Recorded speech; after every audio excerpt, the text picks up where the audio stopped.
দেশের না, এই দেশ কিভাবে চলবে তার নীতিমালা নির্ধারণ করবে বাংলাদেশের জনগণ। অন্য কোনো দেশ এই নীতিমালা নির্ধারণ করে দেবে না। কিন্তু এটা না হয়ে এখন অপপ্রচার, অপতথ্য দিয়ে তাদের মিডিয়া বাংলাদেশের ভাবমূর্তিকে বিনষ্ট করার প্রচেষ্টা চলছে।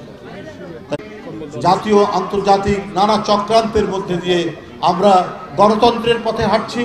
আমাদেরকে অতি দ্রুত গণতন্ত্রের আরো যে সমস্ত শর্ত আছে, অর্থাৎ অবাধ সুষ্ঠু নির্বাচন, সেই সুষ্ঠু নির্বাচন আমাদের নিশ্চিত করতে হবে। ভাই, আপনারা তো এখানে রাজশাহীর মানুষ, আপনারা বলুন, এই যে দুর্গাপূজা হয়ে গেল, এই দুর্গাপূজা কত শান্তিপূর্ণ দুর্গাপূজা হয়েছে? অতীতে কখনো এই ধরনের কোনো ঘটনা এত শান্তিপূর্ণ হয়েছে কিনা হাসিনার আমলে আমরা সেটা বলতে পারবো না, কিন্তু এইবার শান্তিপূর্ণ দুর্গাপূজা হয়েছে। কিন্তু তাতেও তারা সন্তুষ্ট নয়।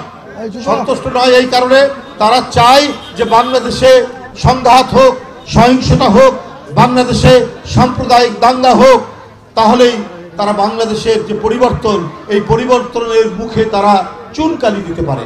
কিন্তু গণতান্ত্রিক দেশ, আপনার আটলান্টিকের পাশের মার্কিন যুক্তরাষ্ট্র, ইউরোপ, চীন, সব দেশ বাংলাদেশের এই পরিবর্তন, এই মহা বিপ্লবের যে পরিবর্তন, সেই পরিবর্তনকে তারা ধন্যবাদ জানিয়েছে, তারা শুভেচ্ছা দিয়েছে। কিন্তু পার্শ্ববর্তী দেশ তারা খুবই অসন্তুষ্ট। তাদের সেখানকার মিডিয়া প্রতিদিন বাংলাদেশের বিরুদ্ধে বিষোদ্গার করছে, সংখ্যালঘুদের উপর অত্যাচার হচ্ছে। আমরা প্রয়োজনীয় যে সংস্কার, আমাদের জাতীয় সংসদ, সংবিধান, আমাদের পুলিশ প্রশাসন, আমাদের জনপ্রশাসন, সবকিছুর মধ্যে সংস্কার দরকার।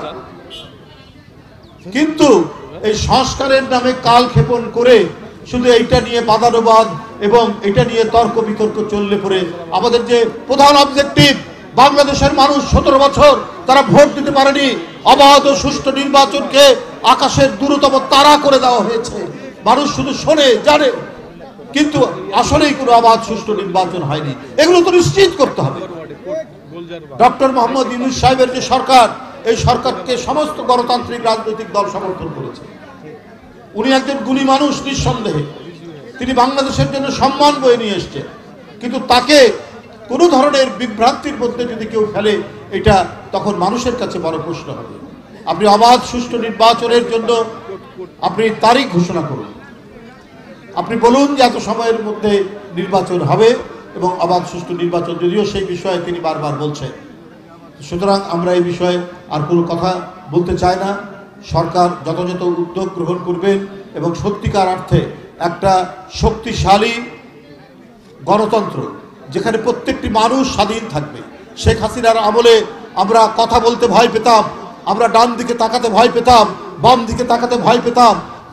কখন গোয়েন্দা পুলিশ আমাদেরকে গ্রেপ্তার করে কিনা, কখন আইন শৃঙ্খলা বাহিনী আমাদেরকে তুলে নিয়ে যায় কিনা, আমি এই সমাবেশ করতে পারবো কিনা, এর কোনো নিশ্চয়তা ছিল না। আজকে কমপক্ষে সেই নিশ্চয়তা হয়েছে। নির্ভয়ে আমরা এসে কথা বলতে পারছি, আমরা সত্য উচ্চারণ করতে পারছি, আমরা আমাদের বক্তব্য রাখতে পারছি, আমাদের দাবিগুলো আমরা রক্ষা করতে পারছি। সুতরাং এগুলো আরো নিশ্চিত করার জন্য সত্যিকারের যে গণতান্ত্রিক পরিবেশ, যে পরিবেশ মানুষকে আস্থাশীল করে তুলবে, এই দেশের ভালো মন্দ নির্ধারণের দায়িত্ব একমাত্র জনগণের, আর কারো জনগণের না।